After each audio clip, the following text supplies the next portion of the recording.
নমস্কাৰ আমাৰ সাংবাদিক বন্ধুসকল, তাইলৈ আমাৰ আন্তৰিক শুভেচ্ছা অভিনন্দন জনাইছোঁ যে আমি অলপ দুখিত, অলপ দেৰি হৈছে অলপ হেৰি কাৰণে। ইতিমধ্যে আপোনালোকে গৈ পাইছে যে আজি উইথড্ৰল প্ৰক্ৰিয়া আছিলে। নৱসৈনিক কেণ্ডিডেটছৰ আগতে ইতিমধ্যে কি কয় ৰেজেক্ট হৈছিলে। আমাৰ পাৰ্টিৰ ফালৰ পৰা ছাবচিডিয়েট কেণ্ডিডেট হিচাপে আমাৰ ইঞ্জিনিয়াৰ বিনীতা ডেকা আপোনালোকৰ সন্মুখত আছে, তেওঁ আছিলে। তাৰ লগতে আমাৰ EM ডাঙৰীয়া ঘনশ্যাম দাস, তেওঁ নিৰ্দলীয়ভাৱে ইতিমধ্যে নমিনেশ্যন দিছিলে। আজি ঘনশ্যাম দাস ডাঙৰীয়াই নমিনেশ্যন উইথড্ৰ কৰিছে আৰু গণসুৰক্ষা পাৰ্টীৰ তৰফৰ পৰা আজিৰ পৰা আমাৰ বিনীতা ডেকা ইতিমধ্যে কোকৰাঝাৰ সমষ্টিত 1 নম্বৰ কোকৰাঝাৰ সমষ্টিত গণসুৰক্ষা পাৰ্টীৰ কেণ্ডিডেট হিচাপে আজিৰ পৰা ঘোষিত হৈছে। আৰু লগতে গণসুৰক্ষা পাৰ্টীৰ যিটো চিম্বল টৰ্চ লাইট, তেওঁৰ ইলেকশ্যনৰ প্ৰতীকটো টৰ্চ লাইট হ'ব। মই এই হিচাপতে প্ৰথমতে আমাৰ ঘনশ্যাম ডাঙৰীয়াক আমাৰ আন্তৰিক ধন্যবাদ জনাইছোঁ যে তেখেতে যি এটা ডাঙৰ অন্তৰৰ হৃদয়ৰ মানে হিচাপে তেওঁ এইখিনি দায়িত্ব লৈ কেনে বিনীতা ডেকা আগবঢ়াই দিছে। আৰু আমি বিশ্বাসী যে বিনীতা ডেকা এইবাৰ কোকৰাঝাৰ 1 নম্বৰ লোকসভা সমষ্টিত নিশ্চিতভাৱে জয়যুক্ত হ'ব। এই চেগতে মই আমাৰ শুভাংশী সমৰ্থক ভোটাৰ ৰাইজক, আমাৰ JSPৰ পৰা আৰম্ভ কৰি অৱশিক্ষা সমিতিৰ পৰা আৰম্ভ কৰি বিভিন্ন জাতীয় দল সংগঠনৰ সন্মানীয় বিষয় বা সদস্যসকল আজি সকলোৱে মৰ্মাহত হৈছে নৱসৈনিক ইয়াত কেণ্ডিডেট হ'ব নোৱাৰাৰ কাৰণে। গতিকে ৰাজনৈতিক ক্ষেত্ৰত এনেকুৱা উত্থান পতন থাকে, এইটো আমি সহজভাৱে মানি লৈছোঁ।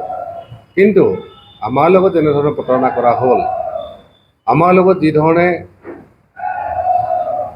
যি ধৰণে চাউল কৰা হ'ল, মই ভাবোঁ তাৰ প্ৰতিশোধ হিচাপে এইবাৰ যাতে সকলো ৰাইজে টৰ্চ লাইটৰ ছবিত ভোট দিয়ে, মই এইটো আশা কৰিছোঁ। মই সাধাৰণ এটা নমুনা আপোনালোকক দেখুৱাব বিচাৰোঁ, কাৰণ বহুতে মানে চাব খোজে কি হৈছে নহৈছে। আচলতে আছিলে এইখন আমাৰ চাৰ্টিফিকেট। এইখন চাৰ্টিফিকেট এটা কথা ধৰিছে, আমাৰ বড়ো ৰাভা, বড়োটো কাটা আছিল, কিন্তু তেওঁলোকৰ মানে ইয়াত এটা ইনিচিয়েল লাগিছিল। কিন্তু চবতকৈ ইণ্টাৰেষ্টিং কথা, তেওঁলোকৰ কমিশ্যনে ইয়াত চহী কৰিছে আৰু ইয়াত কোনো ডিফেক্ট নাই। এই এজন মানুহে লিখিছে, এজন মানুহে কাটিছে। যদি তেনেকুৱাই আছিল, তেওঁলোকে নিশ্চিতভাৱে এই কথাটো তেওঁলোকে শুধৰণি কৰিব লাগে। সেই সময়ত আমি 16-17 বছৰ এজন যুৱক আছিলোঁ, আমাৰ এই ধৰণৰ কোনো অভিজ্ঞতা নাছিল আইনত। দ্বিতীয়তে, আমাৰ ইয়াত ফটোটো নাছিলে, কিন্তু আপোনালোকে দেখিব যে আমি যেতিয়া ৰিচিভ কৰিছিলোঁ এখন কপি ট্ৰাইবেল সংঘৰ পৰা, ট্ৰাইবেল সংঘত এই দেখিছে আপুনি 1, 2, 3, 4, 5 নম্বৰ, এইটো নৱসৈনিক ফটো আছিলে। গতিকে এইখন যে জেনুইন দেখিব, তাতে কেৱল ৰিটাৰ্ণিং অফিচাৰৰ দায়িত্ব আছিল এইখন আচলতে সঁচা হয়নে নহয় বা চাৰ্টিফিকেট হয়, এইখন চাবলৈ, তাতকৈ বেছি একো নাছিলে। তাৰপিছত যে কুৱেৰি কৰিছে, আচৰিত কথা যে তেওঁ চাৰ্টিফিকেট কুৱেৰি কৰিছে, কিন্তু আমাৰ নলবাৰী DC কোৰ্টত দহাই দিছে। আপোনালোকে জানে এইখন আছিল 1986ত লোৱা চাৰ্টিফিকেট, আৰু আমাৰ যিটো চেলেঞ্জ আছিল সেইখন আছিল 2011 চনৰ। কাৰণ হ'ল যে বিগত সময়খিনিত আমি যেতিয়া স্কলাৰশ্বিপৰ কাৰণে চাৰ্টিফিকেট উলিওৱা হৈছিলে, 89ত আমি ঘৰ এৰিছিলোঁ, 2010ত আমি ৰিটাৰ্ণ আহিছিলোঁ, মূলনীতি লৈ বা আলোচনা হৈছিলে। তাৰপিছত আকৌ 2009ত আমাৰ প্ৰমীলাৰাণী ডাঙৰীয়া ব্ৰহ্ম, যি আমাৰ বিৰুদ্ধে কেছ কৰিছিলে, তেওঁলোকে তেওঁৰ মন্ত্ৰিত্বতে এটা ডিচিশ্যন হৈছিল বিভিন্ন জাতীয় দল সংগঠনবিলাকৰ লগত, ট্ৰাইবেল সংঘৰ লগত, অন্যকাছী সংগঠনৰ লগত। তেওঁলোকে কৈছিল যে এই দাস ডেকা হৰণীয়া লেখা যিখিনি মানুহ, তেওঁলোকক এতিয়াৰে পৰা তেওঁলোকে বড়োসকলৰ এটা পাৰ্ট বুলি তেওঁলোকে ধৰি লৈ কেনে তাত বড়ো কছাৰী বুলি চাৰ্টিফিকেট দিছিল। তেতিয়া এখন প্ৰয়োজনো নাছিল আমাৰ। আৰু যিহেতু আমাৰ জানে আপোনালোকে, সেই দিনত আমাৰ নামত এখন কাগজ পত্ৰ পালে হয়তো গুলি কৰা কথা আছিলে ঘৰৰ মানুহক। সেইকাৰণে মাদাৰে সেই মই ক'ত কিনি লুকুৱাই থৈছিলে। যেতিয়া আমাৰ কেছৰ এনেকুৱা হ'ল, তাৰপিছত এইখন ওলাইছিলে। যিয়ে নহওক, এইখন ইয়াত যেতিয়া আমাৰ সম্পূৰ্ণ ৰিটাৰ্ণিং অফিচাৰে অবৈধভাৱে এইটো হেৰি কৰিছে, এইটো খাটাং। কোৰ্টত গ'লে আমি ইয়াৰ ন্যায় পাম। কিন্তু আমাৰ বহুত ৰাইজে সুধিছে আমি কোৰ্টত কেলৈ যোৱা নাই। আচলতে ইলেকশ্যনটো এটা অট'নমাছ বডি হয়, তেওঁলোকৰ কিছুমান প্ৰচিডিউৰ আছে। এইটো গ'লে আমি ডাইৰেক্ট সুপ্ৰিম কোৰ্ট যাব নোৱাৰোঁ, আমি ডাইৰেক্ট যাব লাগিব আমি হাইকোৰ্ট, হাইকোৰ্টৰ পিছত সুপ্ৰিম কোৰ্ট। আৰু যাওঁতে এই গোটেই ইলেকশ্যন পিটিশ্যন, যেতিয়া এইটো ইলেকশ্যন পিটিশ্যন হ'ব, বেলেগ একো নহয়। ইলেকশ্যন পিটিশ্যন হোৱাৰ লগে লগে এইটো খুব বেছি যে সোনকালে হয়, সিদ্ধান্তত 1.5 বছৰ লাগিব। আৰু বেছি হ'লে হয়তো 5 বছৰ যাব। গতিকে 1.5 বছৰত ৰাজনীতিত বহুত হাৱা পানী চেঞ্জ হৈ যাব। সেইকাৰণে আমি বেটাৰ অপশ্যন হয়, আমি এইটো ইলেকশ্যন কমিশ্যনক বা আমি চেলেঞ্জ কৰিম।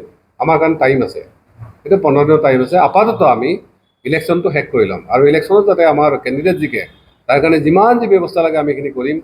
আৰু মই বিনম্ৰভাৱে ৰাইজক অনুৰোধ জনাইছোঁ যে আপোনালোকৰ দুখ, আপোনালোকৰ সেই সহানুভূতি, আপোনালোকৰ যিটো সমৰ্থন, এইটো মই নিশ্চিতভাৱে মই তাৰ কাৰণে মানে কৃতজ্ঞ আপোনালোকৰ ওচৰত।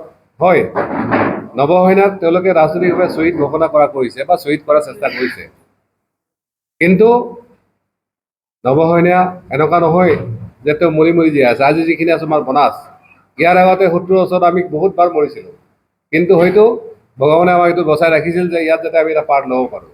যিয়েই নহওক আপোনালোকে আমাৰ ওচৰত যে কৃতজ্ঞ, আমি আপোনালোক ধন্যবাদ দিছোঁ। আৰু যিসকলে আমাৰ বিৰোধীসকলে আমাৰ প্ৰতি এই ধৰণৰ আচৰণ কৰিছে তেওঁলোকক আমি ব্যক্তিগত একো বেয়া নাপাওঁ, তেওঁলোকে কৰক, কিন্তু ৰাজনৈতিকভাৱে তাৰ মানে কি কয় আমি উত্তৰ দিম।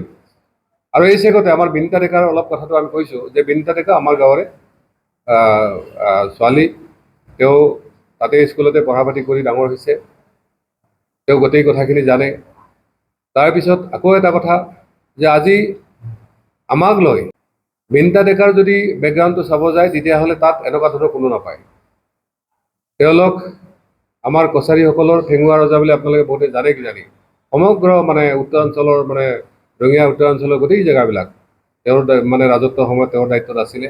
তেওঁলোকৰ বংশধৰ আহি আহি আজি বিনীতা ডেকাৰ পৰ্যায় পাইছে। গতিকে কালি আমাৰ নিচিনা সমস্যাত তেওঁলোকে নপৰে। আৰু সঁচাকৈ আজি অসম চৰকাৰে নিজে দাস, ডেকা, শৰণীয়া, হাজৰিকা, বৰা উপাধি লোকসকলক তেওঁলোকে এটা মানে ক্লাব কৰি কেনে এইখিনিক শৰণীয়া কছাৰী বুলি আইডেণ্টিফাই কৰি অলৰেডি চেণ্ট্ৰেলত পঠাইছে, চেণ্ট্ৰেল লিষ্টত এইটো ইনক্লুড কৰাৰ কাৰণে কছাৰী শৰণীয়া হিচাপে। গতিকে সেইসকল লোকে নৱশৰণীয়াৰ লগত কৰা ব্যৱহাৰক লৈ যি ধৰণে ক্ষুণ্ণ, দূষিত, মৰ্মাহত হৈছে, সেই দায়িত্ব কিন্তু আজি বিনীতা ডেকাৰ। গতিকে হয়, আমি জানো তেওঁ ইলেকশ্যনত আকৌ চেলেঞ্জ কৰিব, ইতিমধ্যে তাত মানে কি অবজেকশ্যন দিছিলে। গতিকে চেলেঞ্জ কৰিলেও এইবাৰ জনক লালৰ নিচিনা লগ হ'লে কিন্তু কোনো কাৰণে পাত্তা নাপায়। আৰু অসম চৰকাৰে নৱসেনাত যিটো ব্যৱহাৰ কৰিলে মই ভাবোঁ বিনীতা ডেকাৰ সেইটো কৰিব নোৱাৰিব, আৰু হিষ্ট্ৰিকেলি তেওঁলোকে প্ৰমাণ কৰিব পাৰিব। আৰু সেইকাৰণে কৈছোঁ যে এই মানুহখিনি যিটো হেৰুৱা অধিকাৰ, মৰ্যাদা, সেইখিনি উদ্ধাৰ কৰাৰ ক্ষেত্ৰত বিনীতা ডেকা এটা মাইলৰ খুঁটি হ'ব বুলি আমি ভাবোঁ। আৰু মই ৰাইজক কৈছোঁ যে বিনীতা ডেকাক কোন আপোনালোকে এইটো লৈ বেছি যাব দৰকাৰ নাই, কাৰণ বিনীতা ডেকাক নৱশৰণীয়া ছাবচিডি হিচাপে দিয়া হৈছে। আপোনালোকে আমাক যিখিনি ভাল পায়, যিখিনি মৰম দিছে, সেইখিনি টৰ্চ লাইটৰ চবত ভোট দি BJPক দিয়ক, বিনীতা জিকক। আমি এটা কথা ক্লিয়াৰলি কৈছোঁ যে বিনীতা ডেকা আমাৰ ৰাইজৰ বা আমাৰ নেতাসকলৰ আদেশ নিৰ্দেশ মতে তেওঁ দায়িত্ব পালন কৰি যাব। আৰু কোৱালিফিকেশ্যন হিচাপে তেওঁ যিখিনি অৰ্হতা, যিখিনি অভিজ্ঞতা আছে, তেওঁৰ যিখিনি গুণগত হেৰি আছে, আমি ভাবোঁ এজন বেষ্ট পাৰ্লিয়ামেণ্টত হোৱাৰ কাৰণে সেইখিনি যথেষ্ট। আৰু তাৰ কাৰণে আমি যিমানখিনি গাইড কৰিব লাগে, যিমানখিনি সহায় কৰিব লাগে, আমি কৈছোঁৱে আমাৰ বাচ্চা ভাই, মই, আমাৰ কাৰণে গোটেই মানুহখিনি আমি যদি নিজৰ কাৰণে 100 ঘণ্টা কষ্ট কৰিছিলোঁ বা 100% দিছিলোঁ, আমি বিনীতা ডেকাৰ কাৰণে 200% দিম। মুঠ কথা হ'ল কোকৰাঝাৰত টৰ্চ লাইট জ্বলিব, টৰ্চ লাইট জিকিব, ইয়াত কোনো সন্দেহ নাই। আমাতকৈ বেছি আগত গুচি যাব এই ধৰণৰ কিন্তু সম্ভাৱনাৰ কাৰণে তেওঁক আমি আচলতে পাৰ্টিলৈ আনিছিলোঁ, কিন্তু হয়তো এনেকুৱা এটা মুহূৰ্ত আহিল য'ত তেওঁক আমি পাৰ্টিৰ পৰা কেণ্ডিডেট হিচাপে থিয় কৰিব লগা হ'ল।